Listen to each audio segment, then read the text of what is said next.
परम पूज्य युवराज स्वामी श्री मदन मोहनाचार्य जी महाराज के पावन सानिध्य को प्राप्त करने के लिए महाराज श्री को फॉलो करें। यूट्यूब चैनल पूज्य मोहित कृष्ण शास्त्री जी। नंद बाबा आए। नंद बाबा के जीवन में अपार खुशी है, यशोदा मैया के जीवन में अपार खुशी है। लेकिन नंद बाबा आते हैं, कहते हैं, सुनती हो महर,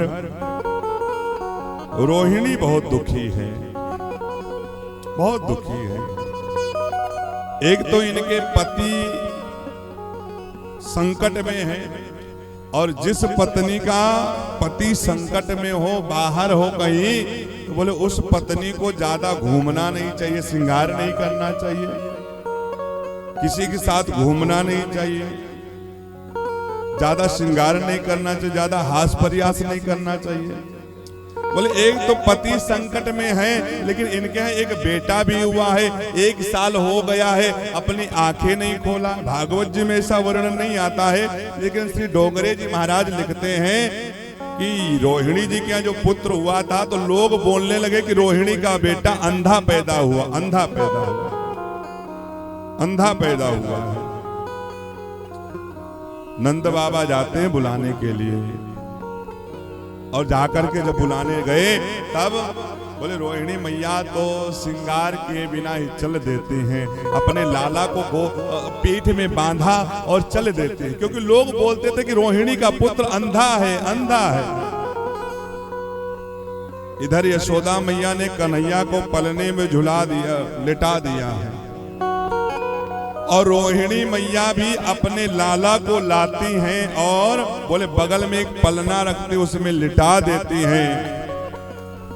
इधर जैसे ही रोहिणी के पुत्र को पता चला कन्हैया का पलना बगल में है, रोहिणी के पुत्र ने झटाक जैसे करवट बदला और अपने आंखों को खोल करके सबसे पहले कन्हैया को देखता है और कहता है, कन्हैया मैं जब इस संसार में आया तो 1 साल तक अभी तक मैंने किसी को देखा नहीं था। क्यों?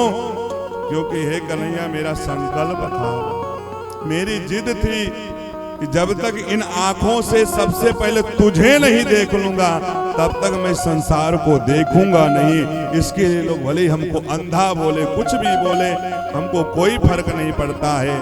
कन्हैया तूने हमको बहुत ही इंतजार करवाया। आज कन्हैया का दर्शन किए, और जब इस दृश्य को रोहिणी ने देखा तब बोले रोहिणी प्रसन्न हो जाती है, और आज यशोदा मैया के साथ में नृत्य करके और ठुमका लगाती, बधाई लूटती है, बधाई गाती है, और सबको बोले बधाई खूब जोर जोर से सुना रही है, और बोले वस्तु लुटा रही है।